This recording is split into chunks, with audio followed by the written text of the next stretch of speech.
If you move, you die. The cold metal of the gun pressed harder against Adana's temple. Her breath caught in her throat, but she refused to tremble. She'd come here to do the right thing, to return what didn't belong to her, and now she stood in what looked like a fortress, surrounded by men in black suits whose eyes held no mercy.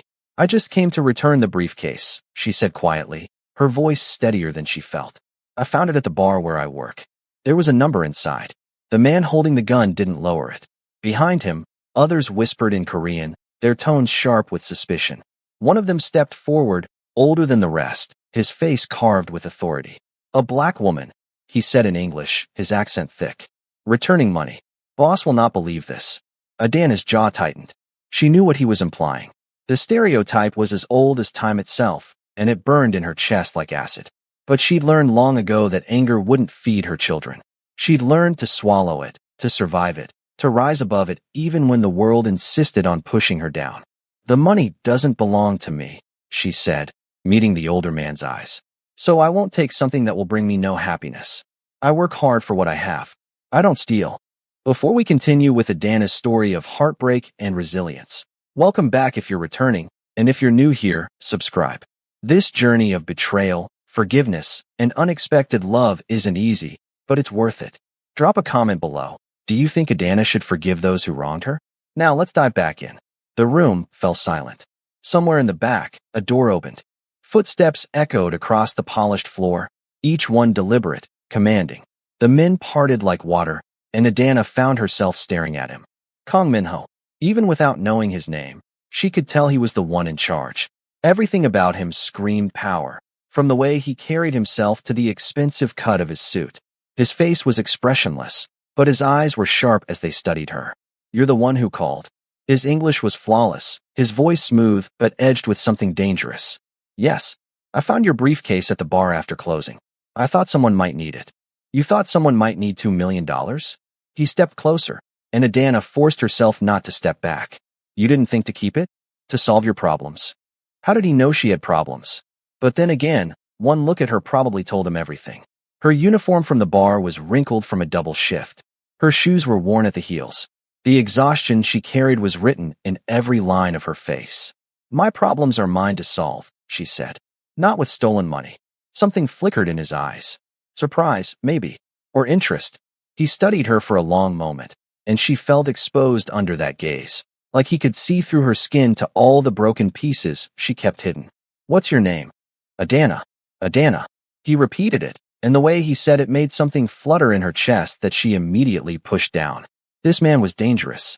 Everything about this situation screamed danger. "You can go, Adana. Thank you for your honesty." She nodded, turning toward the door, desperate to escape before her legs gave out. But his voice stopped her. "However, I'm curious. Very curious about you." Those words followed her all the way home, echoing in her mind as she climbed the 3 flights of stairs to her apartment. She was so tired she could barely see straight, but sleep wouldn't come easy tonight.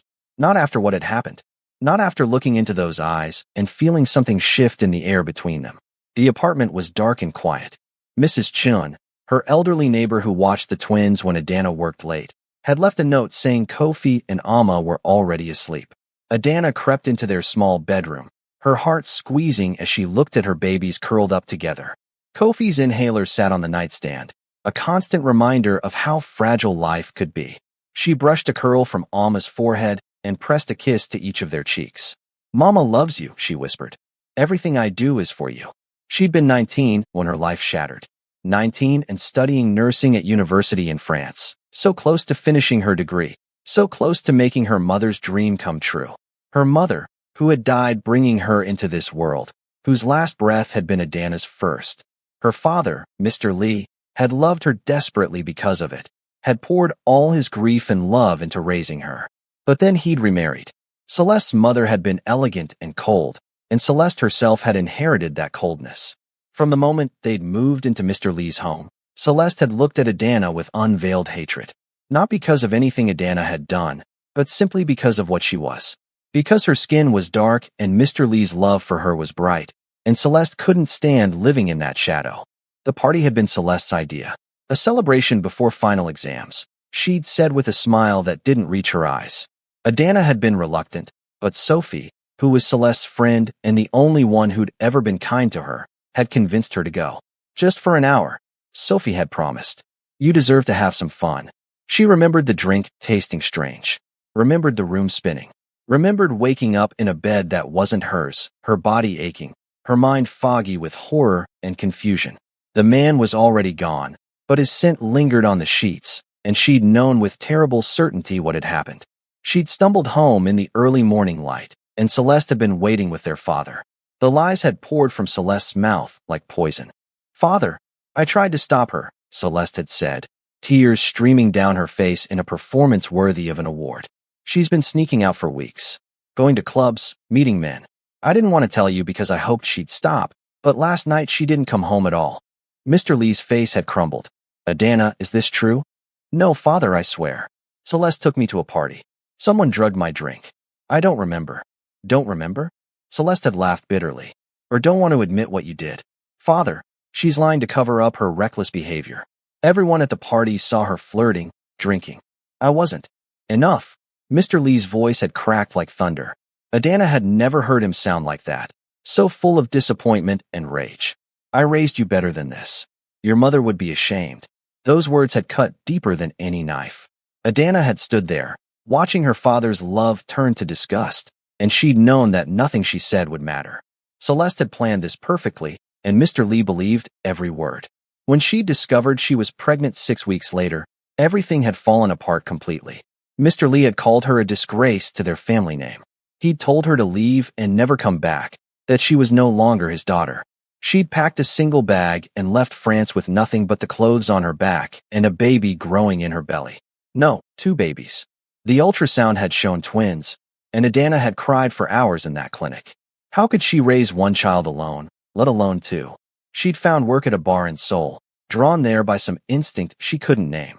Maybe because her father was Korean, and some part of her still felt connected to that heritage even after he'd rejected her.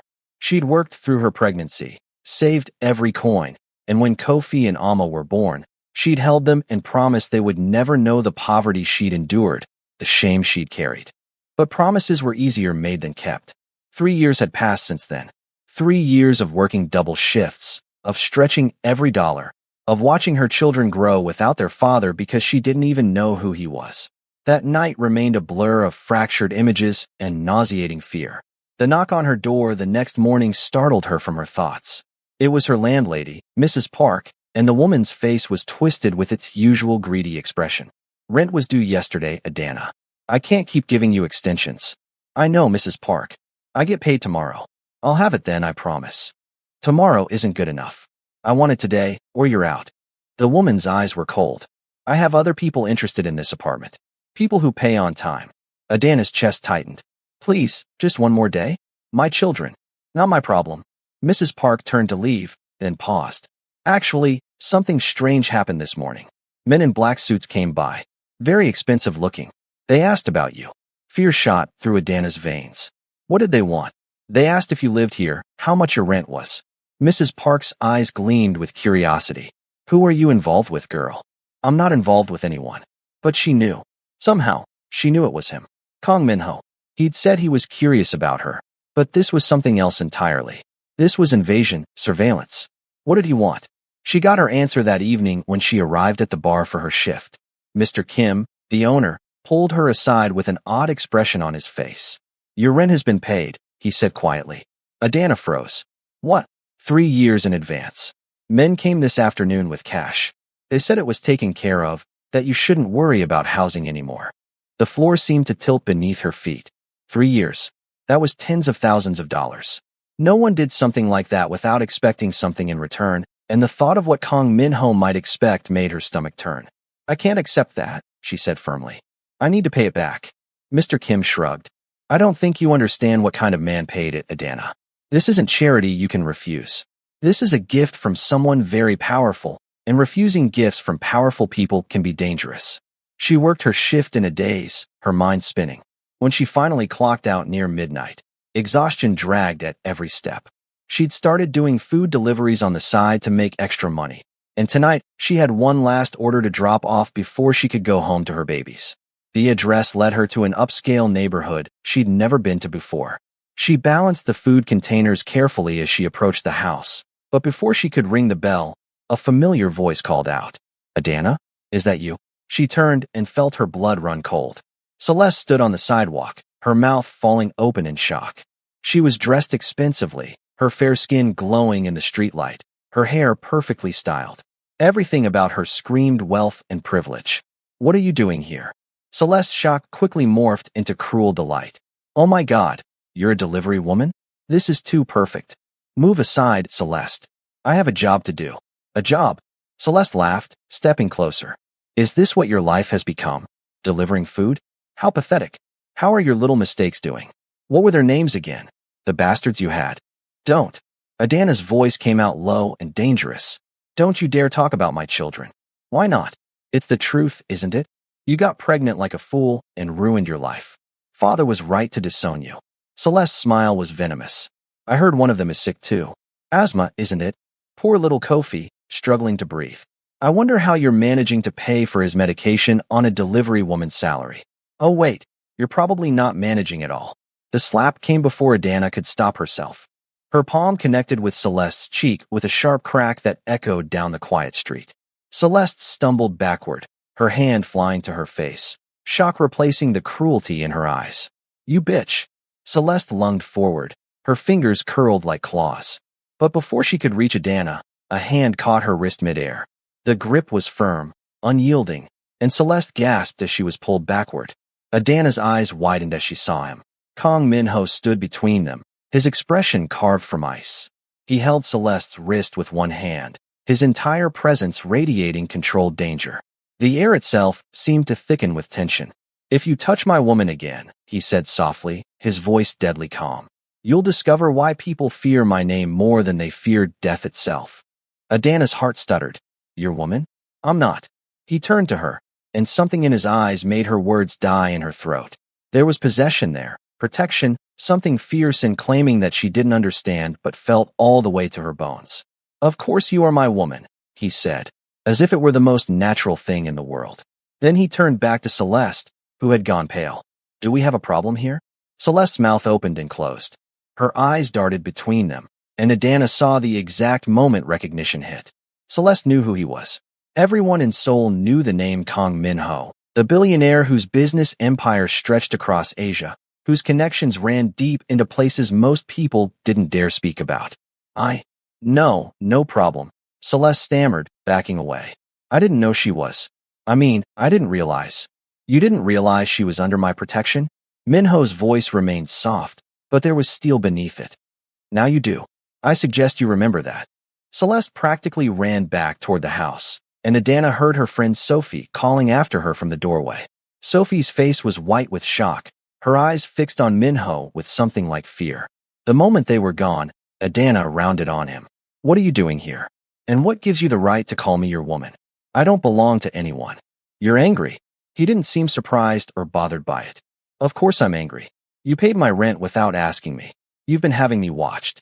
And now you show up and... She stopped, her hands shaking. I don't need your charity or your protection. I can take care of myself. Can you? He studied her face, and she hated how vulnerable she felt under that gaze.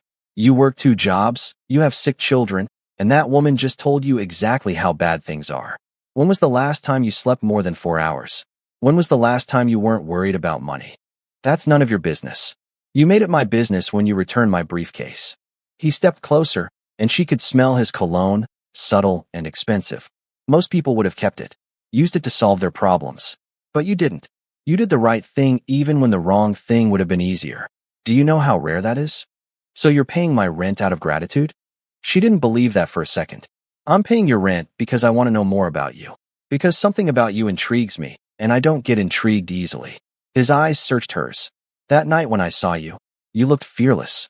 But just now, you looked broken down, timid. Don't let people like her make you small. Adana, you're stronger than that. Why? She asked. Does it matter? It's enough to solve all your problems. You could go back to school, finish your nursing degree. Your son could get the best treatment for his asthma. You could give them everything. Everything except the truth. Everything except their father, though Adana still didn't know who that was. Everything except the life they'd started to build here, fragile as it was. No, Adana said. Celeste's face twisted with fury. What do you mean, no? Are you stupid? This is more money than you'll ever see. The answer is no. Adana met her stepsister's eyes steadily. I don't know what you're afraid of, but I'm not running anymore. I've spent 3 years running from what you did to me. I'm done. You're making a mistake. Celeste's voice dropped to something almost desperate. You don't understand what you're getting into. Just take the money and go. Get out of my bar. Celeste left, but the encounter left Adana shaken. Something was happening that she didn't understand, currents moving beneath the surface that she couldn't see. That night, she held Kofi a little tighter as she gave him his inhaler treatment, watching his small chest rise and fall with each breath. Mama, why are you sad? Amma asked, crawling into her lap. I'm not sad, baby. Just tired. You're always tired, Amma said with the brutal honesty of a 3-year-old. I wish someone could help you not be tired. 2 days later, someone did. But not in the way Adana expected. She was walking home from the market, Kofi's hand in hers while Amma skipped ahead, when a van pulled up beside them. Before Adana could react, men in masks jumped out. She screamed, trying to grab Kofi, but someone shoved her hard. She hit the pavement, pain exploding through her shoulder, and watched in horror as they grabbed her son. Kofi!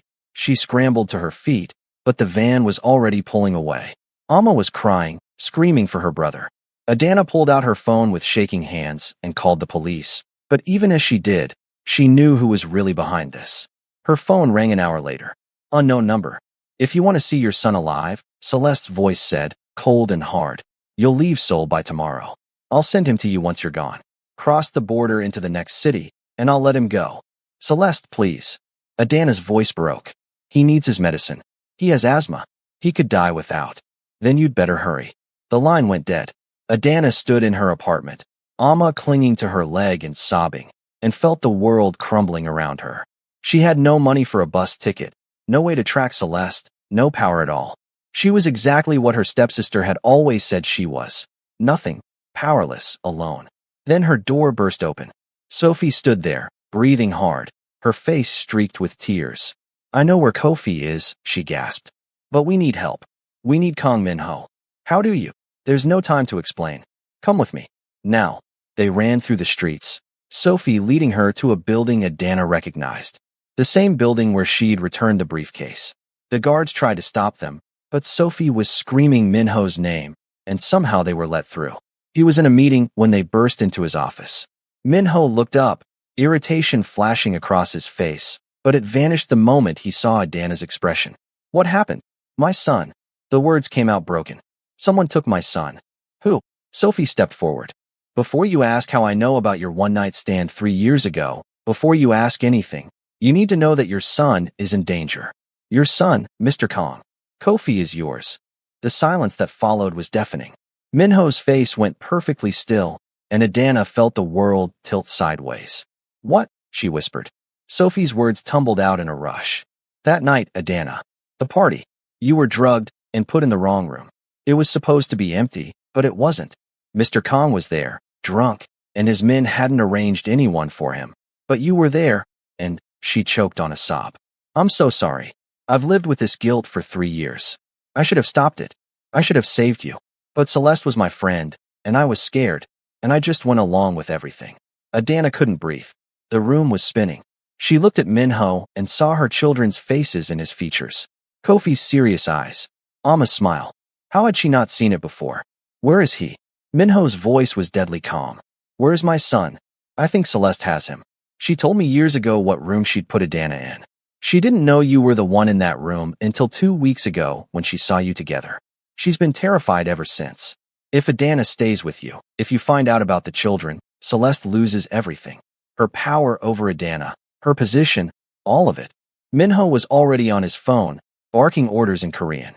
Within minutes, his men were mobilizing. He pulled up security footage, traced phone signals, used resources Adana didn't know existed. And all the while, she stood there, the truth crashing over her in waves. This man was her children's father. This powerful, dangerous man had been the one that night. He hadn't known. She hadn't known. But Celeste had figured it out, and now Kofi was paying the price for her sister's hatred. Found him. One of Min-ho's men called out coordinates. Abandoned warehouse on the city outskirts. They moved fast. Min-ho insisted Adana stay behind with Amma, but she refused. He's my son. I'm coming. The drive was the longest of her life. When they arrived, Minho's men surrounded the building. Through the windows, Adana could see Kofi, small and scared, sitting in a chair. Celeste stood nearby, pacing, her phone in her hand. Minho kicked the door open himself. His men flooded in, guns drawn, and Celeste screamed. Kofi looked up, saw his mother, and started crying. Mama! Adana ran to him, scooping him into her arms. His small body was trembling, and she could hear the wheeze in his breathing. I'm here, baby. I'm here. You're safe now. Minho walked slowly toward Celeste, who had backed against the wall. You kidnapped my son.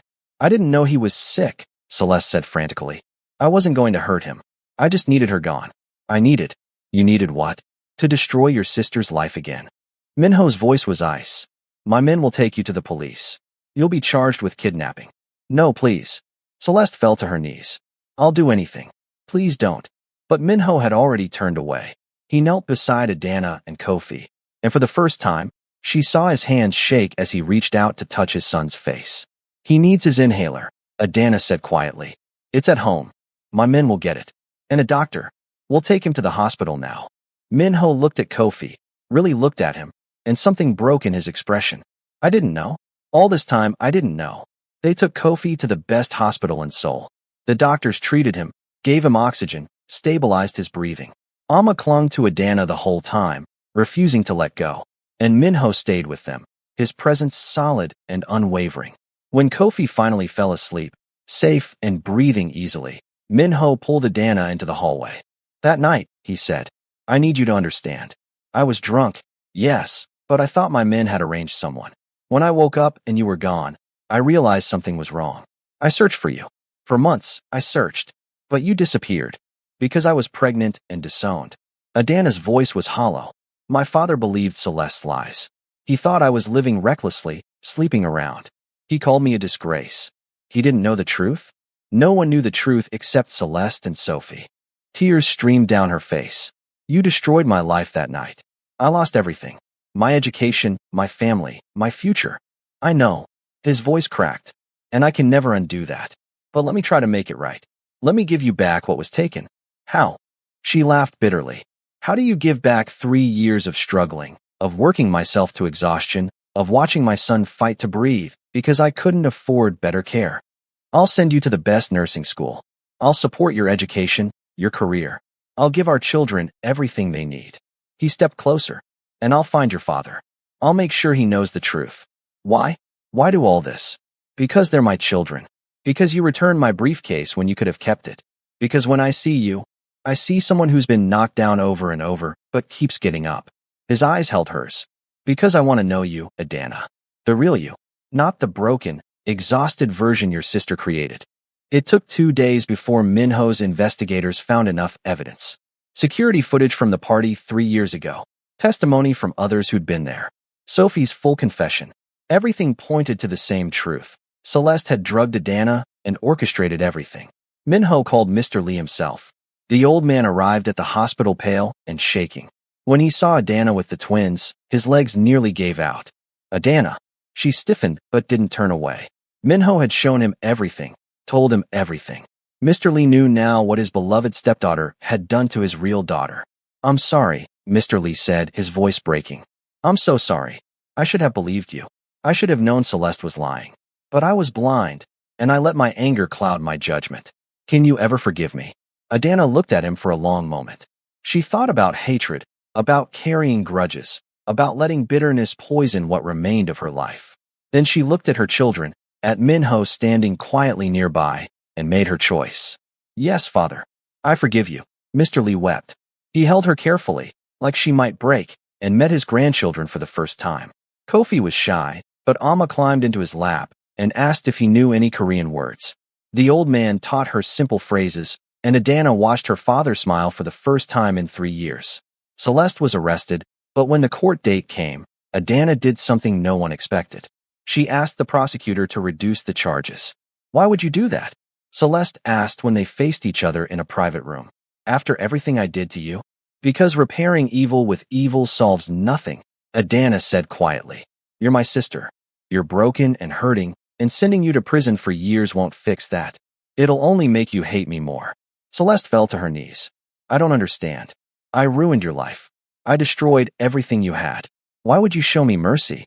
Because someone has to break the cycle. Adana knelt beside her. You hated me because of my complexion, because father loved me. But that hatred only hurt you, Celeste. It poisoned everything you touched. I'm choosing not to let it poison me too. I'm so sorry. Celeste sobbed. I'm so sorry. I was jealous and cruel, and I can't take back what I did. No, you can't. But you can move forward. You can choose to be better. The charges were reduced. Celeste served 6 months and entered therapy. When she was released, Adana was there waiting. It took time, but slowly, carefully, they began to rebuild something that resembled a relationship. Not sisters yet, maybe not ever, but something less broken than before. Sophie helped with that. She'd been carrying her guilt like chains, and Adana's forgiveness freed her. The three women met sometimes for coffee, navigating the complicated terrain of healing. Meanwhile, Minho kept his promises. He enrolled Adana in the best nursing program in Seoul. He made sure Kofi had the finest doctors, the best medication. He spent time with the twins, learning to be a father, teaching them Korean words, and taking them to parks and museums. And slowly, carefully, he courted Adana. Not with money or power, but with patience. He showed up at her classes with coffee. He watched the twins so she could study. He asked about her dreams, her hopes, what she wanted beyond survival. He let her see past the Mafia boss, past the billionaire, to the man underneath who'd been searching for her without knowing it. I don't know how to do this, she admitted one night after the twins were asleep. They sat on her small balcony, the city lights spread below them. I don't know how to trust you. Then don't. Not yet. He took her hand carefully. Let me earn it. Day by day, moment by moment. I'll prove I'm not the man who hurt you that night. I'm the man who wants to spend the rest of his life making up for it. It wasn't a fairy tale. There were hard days, arguments, moments when the past rose up between them. But there were also good days. Days when Kofi called him Appa for the first time. Days when Amma insisted on teaching him how to braid her hair. Days when Adana looked at him and felt something warm unfold in her chest that might have been love. 2 years later, she graduated from nursing school. Minho and the twins sat in the front row, cheering loudly. Mr. Lee was there too, tears streaming down his face as he watched his daughter achieve the dream that had been stolen from her. That night, Minho took her to the beach. The twins were with Mr. Lee, and it was just the two of them for the first time in months. I have something to ask you, he said. Adana turned to find him on one knee, a ring in his hand that caught the moonlight. I know I don't deserve you. I know the circumstances that brought us together were terrible, but you've taught me something important, Adana. You've taught me that people can choose who they become. That forgiveness isn't weakness, it's the strongest thing in the world. You chose to forgive your sister, your father, even me. You chose not to let bitterness define you. His voice shook. Will you choose me? Will you let me spend the rest of my life being worthy of you? She looked at him, this powerful man kneeling in the sand, and saw everything they'd survived to get here. The pain, the struggle, the slow healing. She thought about her children, about the family they'd built from broken pieces. Yes, she said. I choose you. The wedding was small. Mr. Lee walked her down the aisle. Celeste was there too, sober and genuinely happy, and she'd brought her new boyfriend, a kind French teacher who made her laugh. Sophie cried through the whole ceremony. The twins wore matching outfits and carried rings on small pillows, taking their job very seriously. Adana finished her nursing program and got a job at a pediatric hospital. Minho supported her career while running his businesses. They raised their children together, teaching them both Korean and Igbo, making sure they understood both sides of their heritage. Years later, when Amma asked her mother how she'd survived everything that happened, Adana thought carefully before answering. I learned that holding on to hate only hurts the person carrying it, she said. Your Aunt Celeste hated me for my skin color, and that hatred almost destroyed both our lives. But when I chose forgiveness instead of revenge, I freed us both. That's the real power, baby. Not money or strength, but the choice to respond to evil with grace. Like you returned the briefcase, Amma said wisely. You could have kept the money, but you did the right thing. Exactly. We don't always get to choose what happens to us, but we always get to choose how we respond. And that choice defines who we become. It was a lesson Adana carried with her every day. In the hospital, treating children who reminded her of Kofi. at home with her family. In her relationship with Celeste, which had grown into something resembling genuine sisterhood, she'd been broken by circumstances beyond her control, but she'd chosen to heal with grace. And that choice had made all the difference. If Adana's journey of forgiveness and love touched your heart, show some love by hitting that like button, and don't forget to hype this story by clicking the hype button. It helps us reach more viewers who love stories like this. Subscribe to our channel and turn on notifications so you never miss our next story. What did you think about Adana's choice to forgive Celeste? Drop your thoughts in the comments below. Thanks for watching, and I'll see you in the next one.